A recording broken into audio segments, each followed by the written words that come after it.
آله وصحبه أجمعين. سبحانك لا علم لنا إلا ما علمتنا إنك أنت العليم الحكيم. ولا حول ولا قوة إلا بالله العلي العظيم. رب اشرح لي صدري ويسر لي أمري واحلل عقدة من لساني يفقهوا قولي. سدد لساني واهدي قلبي بحق سيدنا محمد صلى الله عليه وسلم. اللهم صل وسلم وبارك على سيدنا محمد الفاتح لما أغلق والخاتم لما سبق الناصر الحق بالحق والهادي إلى صراطك المستقيم صلى الله عليه وعلى آله وصحبه حق قدره مقدار العظيم. بسم الله العظيم والسلام.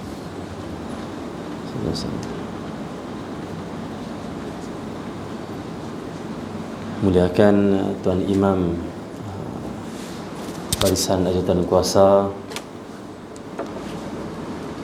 para hadirin dan hadirat yang dirahmati oleh Allah Subhanahu Wa Taala. Syukur pada Allah, pada pagi yang mulia ini kita dapat berhimpun dalam majlis ilmu, majlis zikir, salat berjemaah. Satu anugerah yang besar daripada Allah Subhanahu Wa Taala. Dan di awal pagilah waktu yang paling barakah untuk umat Nabi Muhammad sallallahu alaihi wasallam. Berdasarkan hadis Rasulullah mendoakan keberkatan bagi umatnya pada awal pagi. Allah barik li ummati fi bukurihim. Ya Allah, berkatilah bagi umat aku pada awal pagi mereka, atau kama qala sallallahu alaihi wasallam. Dan mudah-mudahan kita termasuk dalam doa Nabi sallallahu alaihi wasallam mendapat keberkatan dan juga kebaikan yang banyak di pagi hari, dan amalan solat jemaah dan diteruskan dengan zikir atau majlis ilmu, sehingga terbitnya pada hari ini amalan yang dapat menjadi asbab luasnya rezeki seseorang. Ada seorang ulama datang kepada dia, seorang hamba Allah Subhanahu Wa Taala, tanya, "Wahai Syekh, saya ini miskin, sempit rezeki. Kerja macam mana pun rezeki sempit juga, tak cukup itu, tak cukup ini. Bagaimana wahai Syekh?" Jawab Syekh dan ulama ini menjawab, janganlah engkau dan juga ahli keluarga engkau itu tidur selepas solat subuh. Bangkit semuanya. Selepas solat subuh jangan lagi tidur. Duduk berzikir pada Allah, atau paling kurang tak zikir pun jangan tidur maksudnya.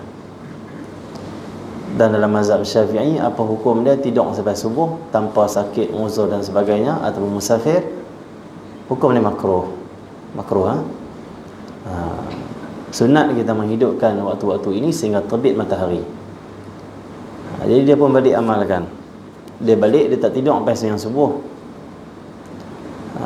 Tetapi masih lagi rezeki dia sempit, tak cukup macam-macam. Dia pergi jumpa pula pada Syekh tu. Dia tahu, Syekh, aku dah tak tidur dah lepas subuh, sampai terbit matahari, aku duduk berzikir apa semua, tapi aku dah try dah, sempit juga rezeki aku, banyak tu juga. Kata Syekh ni, engkau cek ada anak engkau ke, isteri engkau ke, daripada kalangan keluarga engkau, ahli rumah engkau yang tak bangun ataupun yang tidur sampai subuh, ada tak? Dia kata ada. Anak ni, dia kata, lepas yang subuh tidurlah. Kata Syekh ni, engkau didik mereka, tahan mereka, kalau nak tidur lepas terbit matahari. Dia balik amalkan. Satu family, akhirnya Allah limpahkan rezeki yang banyak pada dia, sehingga cukuplah keperluan-keperluan harian, boleh lansaikan hutang dan sebagainya. Maksudnya di saat yang Allah beri rezeki yang sangat banyak, barakah yang sangat banyak, keluasan bagi orang yang menghidupkan waktu-waktu macam ni, waktu yang sangat besar. Allah SWT. Jadi para hadirin sekalian, marilah sama-sama kita dalam masa yang singkat ini kita menghayati sikit berkenaan dengan korban yang mana korban ini adalah satu ibadah yang sangat besar, bahkan peristiwa yang sangat besar. Tajuk kita hakikat korban. Semua orang berkorban, tapi tak semua orang mencapai hakikat korban. Kerana hakikat korban ini adalah bersambungnya hati ataupun adanya hubungan hati yang kuat dengan Allah Subhanahu Wa Taala. Ini hakikat korban. Bukan semua orang yang berkorban itu dengan hatinya yang Allah SWT menghadapkan kepada Allah SWT ataupun nakkan keridaan Allah SWT. Sebab itulah ada orang yang diterima korbannya, ada orang ditolak korbannya. Syukur kita sebagai umat Nabi Muhammad SAW. Kalau umat terdahulu disebut dalam kitab Syarah Bidayatus Sul fi Tahdhilir Rasul, karangan Syekh Izzuddin bin Abdul Salam, Syekhul Islam. Dalam syarah kitabnya berkenaan 40 ataupun berkenaan dengan kelebihan-kelebihan Rasul sallallahu alaihi wasallam, ada satu bab atau fasal berkenaan dengan Allah ini tidak menzahirkan ataupun membuka, memberi atau memberikan tanda-tanda Allah menerima amal umat Nabi SAW. Maksudnya kita umat Nabi Muhammad, kita ada kelebihan. Apa kelebihan kita? Kelebihan kita yang tak sama dengan umat terdahulu, kita beramal apa pun Allah tak bagi tahu Allah terima ke tak, dan Allah tak tunjuk pun tanda Allah terima ke tak. Yang ni bukan kekurangan, ini special, dia panggil kelebihan. Kenapa kelebihan? Allah SWT. Contoh, umat-umat terdahulu bila mereka melakukan amal, khususnya infak ataupun korban mereka, seperti mana kisah Nabi Adam AS, anak-anak dia, Qabil dan juga Habil, dua beradik, Habil dan Qabil. Nabi Adam AS dalam kisah berkenaan dengan Nabi Adam nak kahwinkan anak dia Habil dan Qabil dengan adik-beradik dia perempuan. Syariat Nabi Adam boleh kahwin dengan adik-beradik sendiri. Adik kahwin kakak, kakak kahwin abang, apa semua. Kenapa nak kahwin dengan siapa waktu tu? Depa maka bolehlah, Allah bagi, Allah izinkan, Allah jadikan syariat itu boleh pada zaman Nabi Adam AS. Nabi Adam ni ada anak perempuan, ada anak lelaki.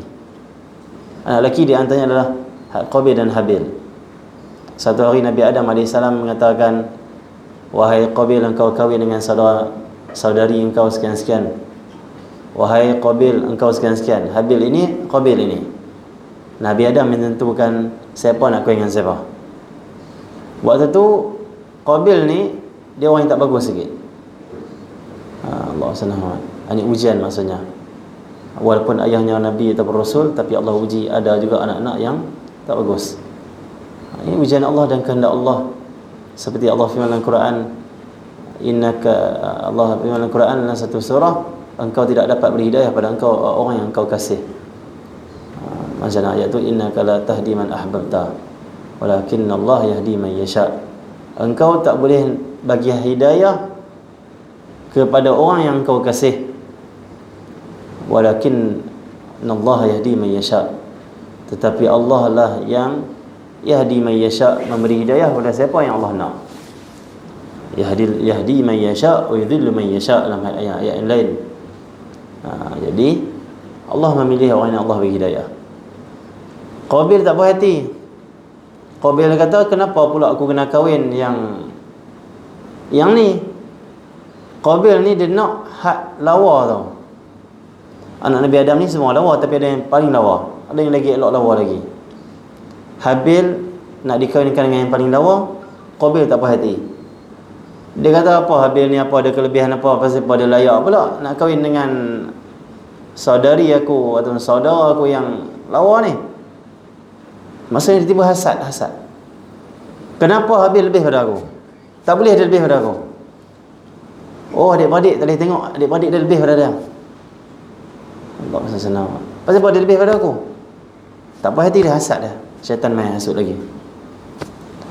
Pada waktu itu dia komplain pada ayah dia Nabi Adam AS. Ayah bapa aku, kenapa aku nak kena kahwin dengan yang ni? Aku nak kahwin yang aku lebih layak tu, yang tu yang lawa lagi tu. Saudara aku ni Habil ni ada apa dia? Siapa dia? Dia tak boleh rasa orang lain lebih pada dia, tak mau. Hasad, dia panggil hasad. Nak tengok orang jatuh, nak orang rendah pada dia. Okey, Allah SWT. Ini kisah dia. Lepas tu Nabi Adam pun buat keputusan. Kata Nabi Adam, okey, lah ni hampa dua orang buat korban. Siapa yang Allah terima korban dia, kahwin dengan perempuan ni, kahwin dengan anak atau saudara kamu yang lawa, paling lawa ni. Itu kisah dia. Akhirnya Habil ini, yang anak Nabi Adam yang baik, dia korban seekor binatang. Yang Qabil pula, dia korbankan tanaman. Dia tanam ataupun dia tanam tanaman ataupun dia beli, wallahu alam. Detailnya nanti kita cek balik. Tanaman-tanaman dia ambil, dia korbankan, maksudnya ke jalan Allah. Kerana Allah, tanaman-tanaman. Kalau macam kita gandum, ambil pokok-pokok ni, ambil dan letak di satu tempat lapang. Habil letak dia punya binatang sembelihan di tempat lapang. Qabil pun letak juga dia punya tanaman ni, nak korban ni, di tempat yang lapang. Tak makan, nak korban.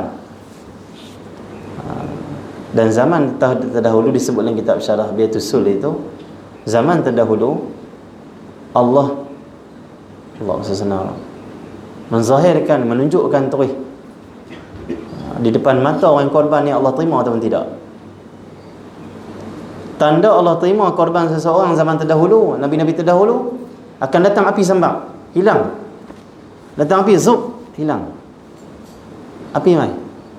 Macam mana wallahu alam, tapi api disebut dalam kitab. Api mai. Dua korban diletakkan, mana yang diterima? Yang diterima adalah yang api mai sambak tu hilang. Bila dia bertunggu tengok Allah terima korban Habil, hilang. Sambak api hilang. Dia punya korban dia. Dan syariat terdahulu, kalau buat korban tak boleh makan. Tak boleh makan. Terima ke tak terima, memang haram makan. Korban untuk umat Nabi SAW ringan. Allah bagi yang dipanggil yang rahmah, yang dipanggil yang mudah untuk umat Nabi Muhammad.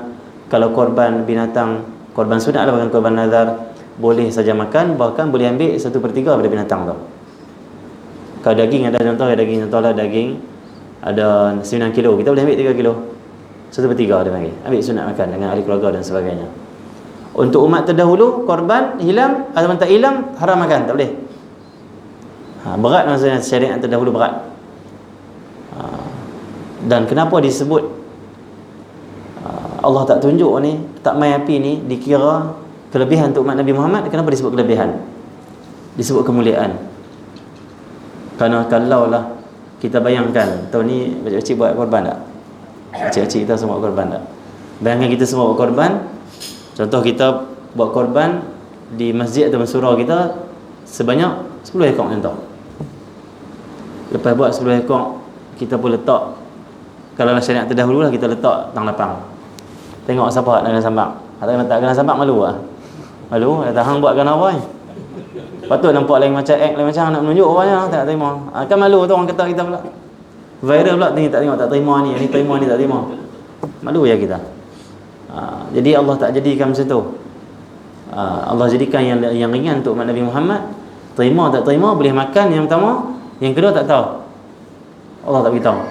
Maka tidak ada satu aib pada diri kita. Allah tutup. Hanya Allah yang tahu hati kita, niat-niat kita masing-masing. Macam tu juga umat-umat terdahulu dalam kitab-kitab tafsir apa semua ada sebut, kitab hadis, banyak hadis juga berkenaan dengan umat terdahulu. Kalau buat maksiat dalam rumah dia, pada waktu pagi tu, waktu subuh pagi, bila orang mula keluar nak pergi kerja, akan tertulislah di pintu rumah dia apa maksiat dia buat dalam rumah dia semalam. Umat terdahulu kalau buat maksiat di rumah, ditulis di pintu tu dia keluar ukiran dia buat apa, dosa apa. Allah yang jadikan itu, sehingga takut mereka ni. Bahkan ada pula syariat, contoh zaman Nabi Musa AS, kalau buat maksiat dosa, kena bunuh diri, baru Allah terima taubat. Berat maksudnya, ada ditulis dan sebagainya, berat. Tapi untuk umat Nabi SAW, buat dalam rumah buat maksiat macam-macam, tak ada siapa tahu.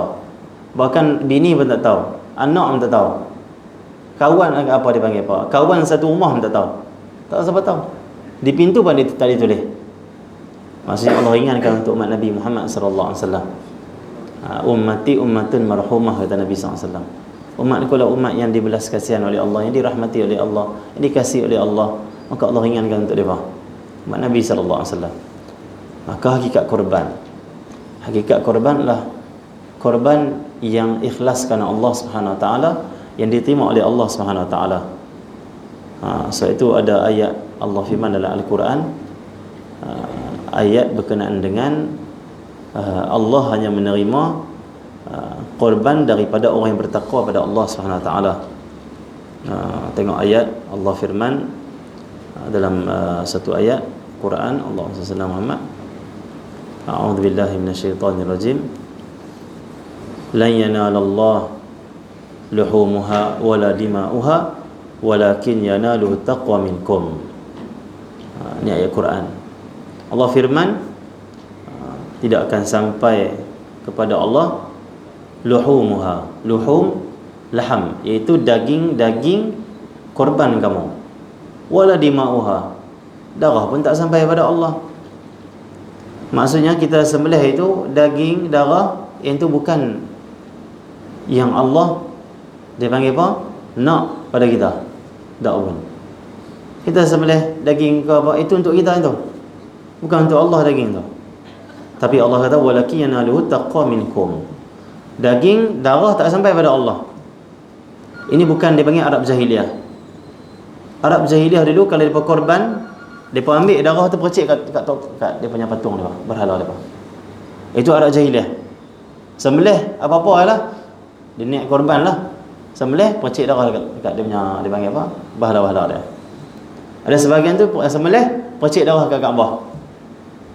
Itu bukan yang syariat Allah SWT, dan itu bukan yang diridai oleh Allah SWT.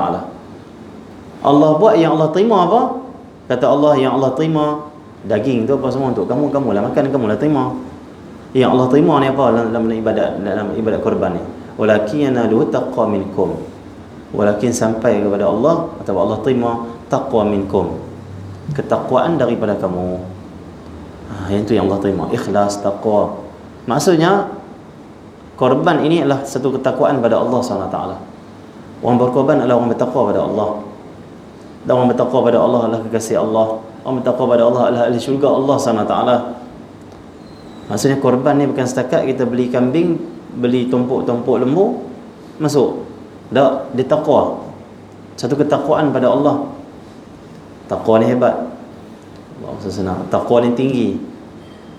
Sebab takwa dalam korban tu takwa. Ini hakikat korban, takwa kepada Allah SWT. Kenapa korban itu takwa? Kerana orang yang berkorban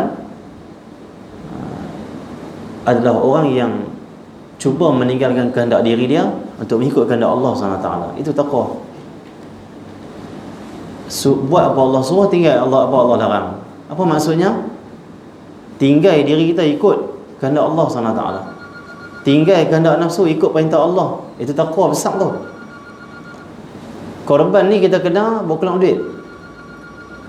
Lembu yang kita beli, tumpuk lembu, kambing yang kita beli, kita bukan boleh makan semua. Dia ada bahagian fakir miskin. Kita kena bagi bahagian fakir miskin dan sebagainya. Dan bahagian kita, sekurang-kurang kita ambil lah sebahagian ataupun sikit lah daripada daging tu kita masak, ataupun 1/3 daripada sembelihan kita. Maksudnya kita beli ni bukan untuk kita, untuk orang. Bahkan mahal pula tu. Las tumpuk dah 800 dah. 800 lebih. Maksudnya banyak orang 800. Ni bagi orang yang duit maksudnya tak berapa sederhana lah. Kalau orang kaya 800 tu, dia tak tengok lah, dia bagi gitu je. Mungkin dia buat 3-4 ekor sekali. Ni kita lah yang orang yang bukan orang sederhana, dia panggil. Nak kata tak ada duit, ada duit kita ni. Sederhana saja. 800 itu besar. 800 ni kita makan tu sebulan boleh tu. Kalau belanja sebulan boleh makan. Tapi ada orang dia pandang, aku nak buat kerana Allah SWT. Memang aku perlu duit ni. Memang aku kalau boleh nak pakai ni, boleh beli apa-apa. Tapi korban aku nak cari keridaan Allah, ini dia panggil taqwa. Bahkan daging tu dia tak ambil pun, bagi pula fakir miskin, dia ambil hanyalah sikit untuk sunat, maksudnya dia makan keluarga dia. Maksud sebab itulah Allah sebut walakin yanalu taqwa minkum. Maksudnya korban tu taqwa, kata Allah. Maksudnya hebat korban. Seperti mana puasa juga. Puasa Allah firman kutiba alaikumus siyam kama kutiba alal ladina min qablikum la'allakum tattaqun. Difardukan ke atas kalian puasa seperti difardukan pada umat-umat terdahulu, la'allakum tattaqun, pasti kamu bertakwa. Puasa capai takwa, korban semua juga, korban capai takwa. Orang korban jadi takwa. Orang takwa, Allah sebut dalam Quran, jannatul lil muttaqin. Macam ayat tu sebelum tu. Syurga ni bagi orang bertakwa. Siapa korban insya-Allah masuk syurga. Ni Allah iktiraf takwa orang berkorban ni. Dia kalau Ramadan ni kita puasa, untuk Allah terima puasa kita apa kita buat, kita kena keluarkan zakat. Ada bahagian untuk orang yang dipanggil fakir miskin apa semua. Sama juga dipanggil raya haji ni. Kita nak mencapai ketakwaan kepada Allah SWT, kita buat korban, dan bahagian untuk fakir miskin juga, untuk beri makan pada orang lain juga. Kedua-duanya mencapai takwa kepada Allah Subhanahu Wa Taala. Kepada hadirin sekalian, inilah hakikat takwa, dan inilah hakikat yang Allah kisahkan dalam Quran berkenaan ketakwaan dalam umat terdahulu ataupun nabi-nabi terdahulu yang mereka itu berkorban dengan didasari takwa kepada Allah Subhanahu Wa Taala, nak meninggikan perintah Allah Subhanahu Wa Taala. Seperti mana kisah Nabi Ibrahim, kita ambil dalam 10 minit sikit saja. Kuliah subuh tak boleh panjang. Waktu Canai panggil, dia tarik panggil, apa nasi lemak panggil, semua kata Maila. Okey. Jadi Allah SWT kuliah pendek sikit, kuliah subuh sikit-sikit cukup lah, tak apalah. Tapi seperti mana Nabi Ibrahim dan Nabi Ismail. Kalau kita mengaji tafsir Ibn Kathir, kita tengok surah As-Saffat. Surah As-Saffat kita tengok ayat 99 sampai lebih kurang ayat 1. Dalam tu ada kisah tentang pengorbanan Nabi Ibrahim dan Nabi Ismail. Kita boleh balik baca lagi. Allah firman wa qala inni dhahibun ila rabbi sayahdin. Rabbi habli minas salihin. Habasharnahu bi ghulamin halim. Ayat ni Allah firman berkenaan dengan Nabi Ibrahim. Dan berkata Nabi Ibrahim alaihissalam, sesungguhnya aku pergi menghadap kepada Tuhanku dan dia akan memberi petunjuk kepada aku. Ini munajat Nabi Ibrahim kepada Allah Subhanahu Wa Taala. Munajat tiap hari. Di antara munajat Nabi Ibrahim alaihissalam, Nabi Ibrahim nak zuriat.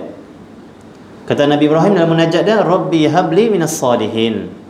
Wahai Tuhanku, kurniakan bagiku minas salihin, daripada zuriat yang soleh. Nabi Ibrahim AS mencapai umur 86 tahun, disebut oleh Imam Ibn Kathir dalam tafsir dia. Mencapai umur 86 tahun, tak ada anak. Kahwin, anak tak ada, zuriat tak ada. Allah senang. Sampai setiap hari ni sangat teringin anak, minta pada Allah, Rabbi habli minas salihin, Rabbi habli minas salihin. Nak anak yang soleh. Nabi Ibrahim AS. Sehinggalah Allah kurniakan Nabi Ismail AS kepada Nabi Ibrahim AS. Waktu tu umur dia 86 tahun. Selepas itu baru pula lahir pula anak kedua, nama dia Ishaq. Ketika mana umur mencapai 99 tahun ataupun 100 tahun. Maksudnya kahwin lama puluhan tahun, umur dah 86 tahun, ke 100 tahun baru dapat anak. Ini dipanggil apa? Ujian Allah kepada Nabi Ibrahim AS. Nabi Ibrahim ni termasuk 5 Nabi yang disebut ulul azmi, ulul azam. Nabi yang paling banyak ujian daripada Allah SWT, paling berat ujian. Dan ada sebahagian faedah daripada ulama', 5 Nabi ni mata dia pahat putih ni, dia merah-merah. Mata dia pahat putih ni, putih ya, dia macam merah-merah sikit. Kerana beratnya tanggung ujian daripada Allah SWT. Seperti mana mata Nabi SAW dalam hadis Syama'il, mata Rasulullah ada para sahabat riwayat, yang hitam tu hitam, yang putih tu putih. Ini warna terbaik sekali mata. Kenapa Allah jadikan mata Nabi Muhammad yang hitam tu hitam, yang putih tu putih? Itu yang terbaik rasanya. yang biru, yang hijau tu ranking kedua ketiga. Ada orang dia nak tukar pula bagi jadi mata hijau, padahal mata Nabi Muhammad dah hitam dah tu. Dan Nabi Muhammad ni siapa? Sebaik-baik ciptaan Allah, sebaik-baik makhluk Allah, paling indah makhluk Allah sekali. Kalaulah yang hijau elok, Allah buat hijau lah. Nabi Muhammad Allah buat hitam, maksudnya hitam tu paling elok sekali tu. Paling elok hitam. Jadi tetapi ada satu riwayat mata Nabi yang putih tu jadi macam merah. Dia macam merah-merah.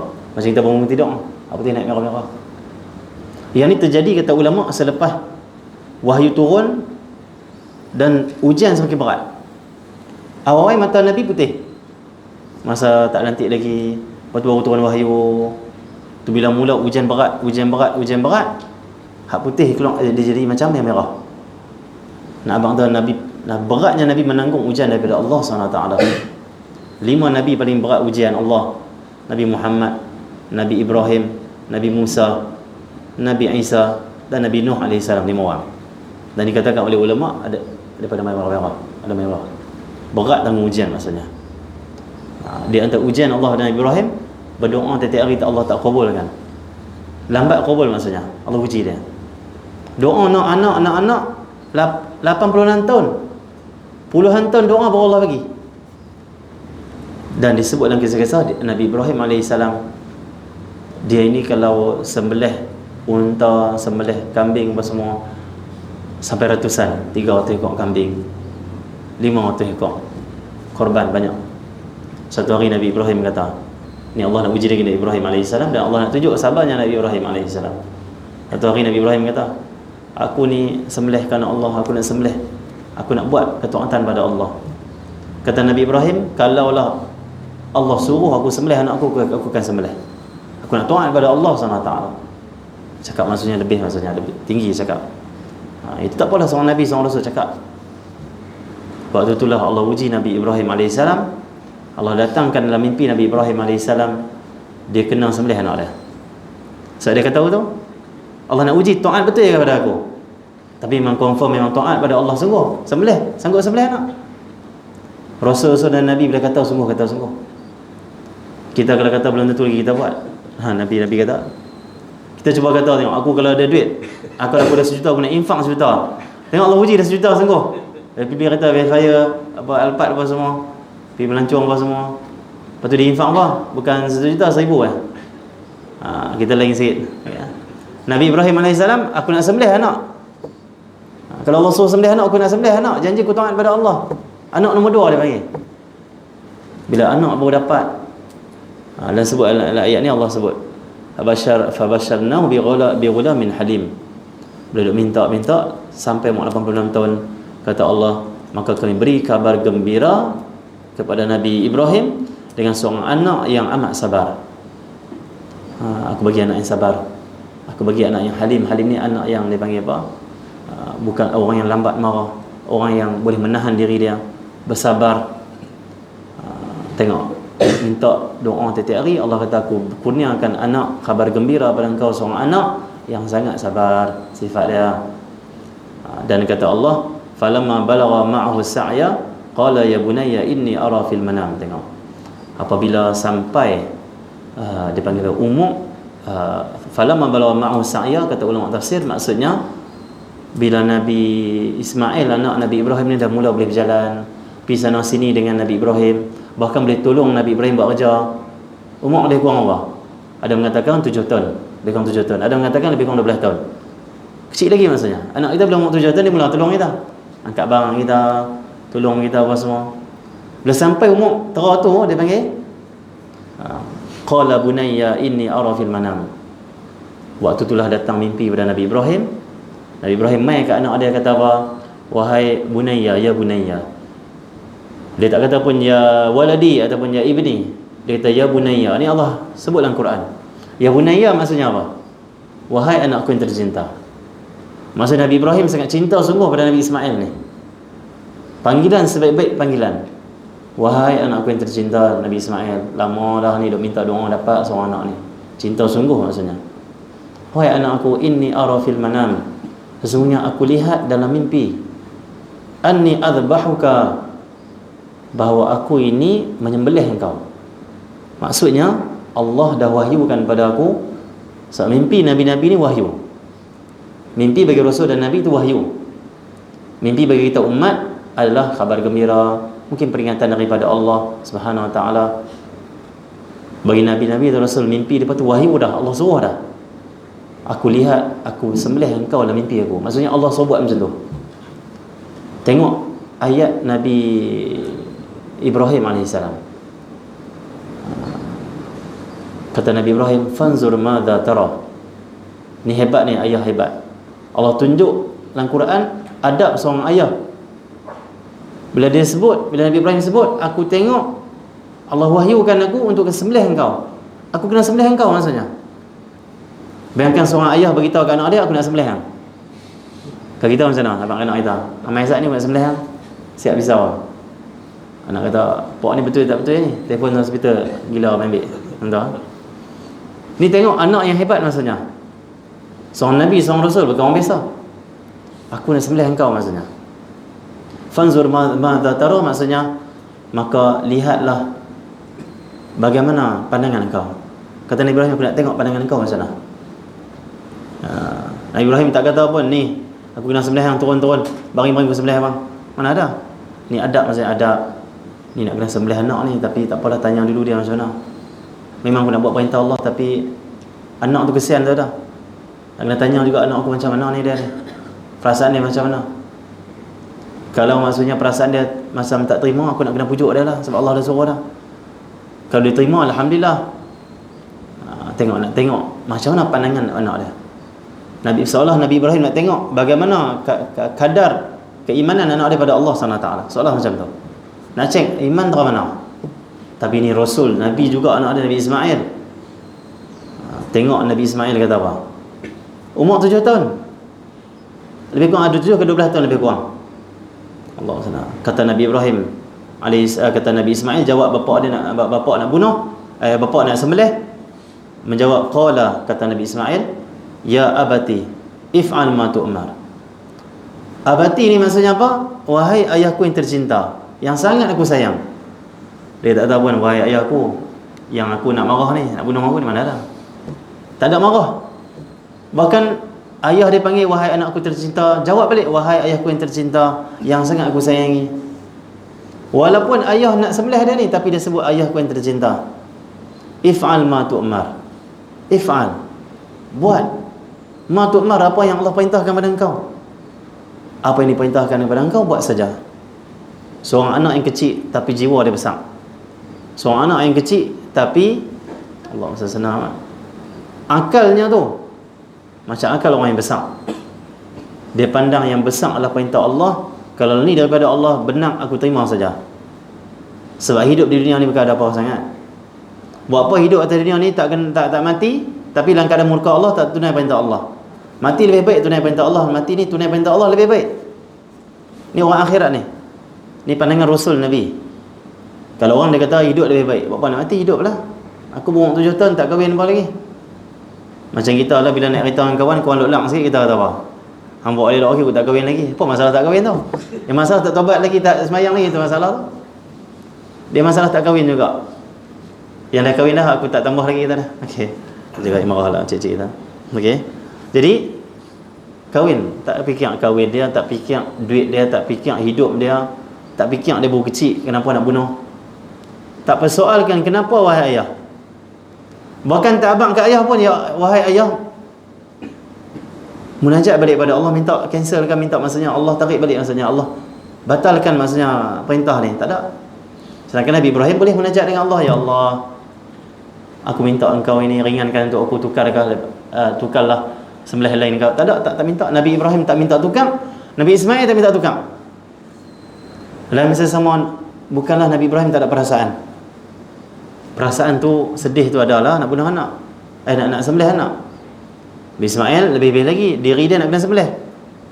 Dan isterinya seorang lagi, Hajar, pun sama juga, penuh dengan kesedihan, tetapi mereka lebih utamakan perintah Allah SWT. Ini dahsyat ni. Kita tengok sikit. If'al ma tu'mar. Buat apa yang Allah suruh. Satajiduni insya-Allah minas sabirin. Ini hebat ni. Ini hebat Nabi Ismail ni. Nabi Ismail kata apa? Satajiduni insya-Allah, engkau akan dapati aku ini insya-Allah minas sabirin, termasuk orang yang sabar. Aku sabar wahai ayahku, aku sabar ini perintah Allah, aku sabar, aku tak akan komplain apa. Aku ikut saja Allah SWT. Dahsyat anak ni. Okey ya. Falamma aslama wa tallahu lil jabin wa nadainahu an ya Ibrahim qad sadaqta ar-ru'ya inna kadzalika nadzil muhsinin. Tengok Allah kata apa? Allah firman dalam ayat ini, tak kalanya keduanya telah berserah diri pada Allah SWT. Allah sebut dalam ayat ni, kedua-dua ni berserah diri pada Allah. Berserah maksudnya apa? Ikut Allah, ikut perintah Allah. Tak mau kehendak diri, tak mau. Allah yang utama, Allah yang agung. Allahu Akbar, Allah Maha Besar. Ini baru betul-betul Allah Maha Besar. Kita ni syariat Nabi Muhammad. Nabi Muhammad tak kata pun kalau nak buat korban ni kena bunuh anak, kena korban anak. Mana ada? Korban pergi beli, buat keluar duit pergi beli. Kalau pergi beli pun tak payah, wakil orang saja. Wakil surau masjid pergi beli, bahkan wakil semua buat semua. Nabi Ibrahim ni tak ada wakil orang, sembelih sendiri anak ni. Dibaringkan pipi anak macam kita baringkan lembu tu. Macam tu Nabi Ibrahim buat dalam Quran cerita. Lepas tu letak pisau, tarik. Kita tak pergi sembelih, kita tak pergi cari lembu apa semua, mudah saja korban kita. Bagi duit selesai. Wakil lepas semua selesai. Tak apa, boleh sah, tak ada masalah. Apa kita wakil orang? Untuk niat pada kita, wakil orang untuk beli pada kita tentang korban dan sebagainya. Tapi nak sebut apa? Walaupun kena sembelih anak sendiri untuk korban, tapi kata Allah, mereka kedua-duanya orang yang berserah diri pada Allah SWT, ikut saja maksudnya. Dan seterusnya kata Allah, sikit lagi kita ambil, kita dah lewat ni. Seterusnya kata Allah SWT, tak kala keduanya telah berserah diri dan Ibrahim membaringkan anaknya atas dia panggil pahanya, tak atas paha pula. Maksudnya tak, dia panggil apa, baringkan anak macam letak anak untuk sembelih lah. Allah. Dan kami panggil dia Ibrahim waktu tu. Sesungguhnya kami telah membenarkan mimpi itu. Sesungguhnya kamu telah membenarkan mimpi itu. Kata Allah, wahai Ibrahim, okey, engkau dah benarkan mimpi itu. Engkau dah betul-betul nak buat perintahku, kata Allah. Sesungguhnya ini benar-benar satu ujian yang nyata. Kata Allah, ni ujian besar pada engkau, ujian nyata ni. Dan kami tebus anak kamu, dan kami tebus anak itu dengan seekor sembelihan yang besar. Bidhabhin azim. Itu satu kibas dari syurga di Jibril buat main, tukar dengan Nabi Ismail AS. Dan kata Allah, kami abadikan untuk Ibrahim itu pujian yang baik di kalangan orang yang datang kemudian. Kesejahteraan dilimpahkan atas Ibrahim. Kata Allah, disebabkan engkau sanggup tunai perintah Allah sampai tara ni, wahai Ibrahim, wahai kasihku Ibrahim, aku jadikan kisah hebatnya kesabaran kau ni pujian bagi orang seterusnya nanti, generasi akan datang. Sampai Allah rakam dalam Quran bicara dengan anak dia. Sampai Nabi Muhammad bila selawat di tahiyat akhir, Nabi tunjuk, Nabi ajak mesti selawat sama kepada Nabi Ibrahim AS. Dia bukan orang biasa, orang hebat. Bahkan daripada Nabi Ibrahim ni lah, dengan lahir Nabi Ismail ni hebat ni lah, lahir Nabi kita Muhammad SAW. Nabi Muhammad ni keturunan Nabi Ismail. Lalu Nabi sebut anak ini, kata Rasulullah, aku ini adalah anak kepada dua orang yang nak kena sembelih. Yang tahu Nabi Ismail nak kena sembelih, tak jadi. Yang kedua, ayah aku Abdullah nak kena sembelih, tak jadi. Kerana Abdul Muttalib dia nazar, kalau aku dapat 10 orang nak lelaki seorang aku nak sembelih. Dapat semua 10 orang, Allah uji dia. Akhirnya adalah dia panggil apa, perbincangan apa semua dengan orang yang ahli zaman tu. Maka dia kata tukar Abdullah ni, anak last engkau ni, tukar anak bongsu yang kau nak sembelih ni dengan satu ekor unta. Dan hukum tu kekal sehingga ke hari ni. Nyawa atau nilai nyawa seorang bila dibunuh dan sebagainya, kalau kena ganti, kalau hukum kena ganti, dia bagi banyak diat dan sebagainya, kena bayar harga satu ekor unta ataupun satu ekor unta, ataupun qisas, dibunuh balik. Maksudnya Rasulullah ni, dua keturunan Rasulullah nak kena bunuh, nak kena sembelih, nak kena mati maksudnya. Nabi Ismail tak edi, sembelih tak edi, termasuk ayah Rasulullah nak kena sembelih, tak edi, digantikan satu ekor unta. Nabi kata, aku anak kepada dua orang, atau maksudnya aku cucu atau anak dan cucu kepada dua orang yang nak kena sembelih, tapi tak edi. Rahmat Allah yang besar, dan lahirlah Nabi Muhammad SAW. Itu Nabi Ibrahim AS. Ini korban yang sebenar, ini hakikat korban. Hakikat korban lah orang yang korbankan kehendak diri dia ikut kehendak Allah. Itu hakikat korban. Bukan sekadar aku nak duit beli binatang, tak. Korbankan aku nak pakai duit ni, tapi korban aku nak ikut taat Allah, nak cari ridha Allah Subhanahu wa taala. Dan korban bukan hanya binatang korban. Pagi-pagi subuh kita sembahyang korban juga. Korban ni makna dia luas. Apa saja kehendak kita dan apa yang kita miliki, terutamakan agama Allah ataupun perintah Allah, itu korban dah. Berkorban apa saja, harta ataupun nyawa, itulah kasih mesra sejati dan mulia. Masya-Allah tu piramidi itu, masya-Allah ada semua mana-mana yang dalam tu. Jadi mudah-mudahan Allah SWT merahmati kita semua.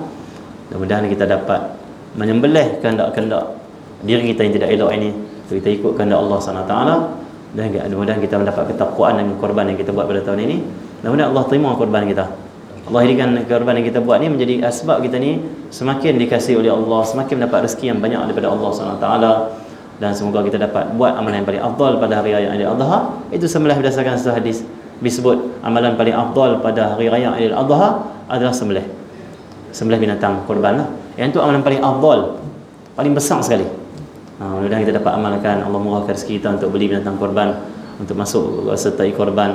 Kalaupun kita tak mampu sekalipun, tak apalah, kita dia panggil apa, korbankan yang lain-lain. Maksudnya korbankan waktu kita untuk taat kepada Allah, korbankan yang lain yang kita mampu. Kalau kita mampu korbankan apa yang kita ada, yang sekadar kita mampu. Dan Allah terima, dan Allah jadikan kita orang bertakwa, orang yang bersih hatinya, orang yang dapat beri manfaat kepada orang lain juga dengan korban ini. Dan mudah-mudahan Allah SWT jadikan kita ini semua hamba-hamba Allah yang sabar untuk menunaikan perintah Allah seperti para nabi, para rasul. Dan Allah beri keringanan pada kita. Allah angkat segala musibah, segala kesusahan kepada kita semua, segala kesulitan kepada kita semua. Wassallallahu ala sayyidina Muhammadin wa ala alihi wasallam. Alhamdulillahirabbil alamin. Assalamualaikum warahmatullahi wabarakatuh. Subhanallah wa bihamdihi, la ilaha illa anta, astaghfiruka wa atubu ilaik. Subhanallah wal 'asri, inna al-insana lafi khusr illa alladhina amanu wa amilus solihati wa tawassaw bil haqqi wa tawassaw bis sabr.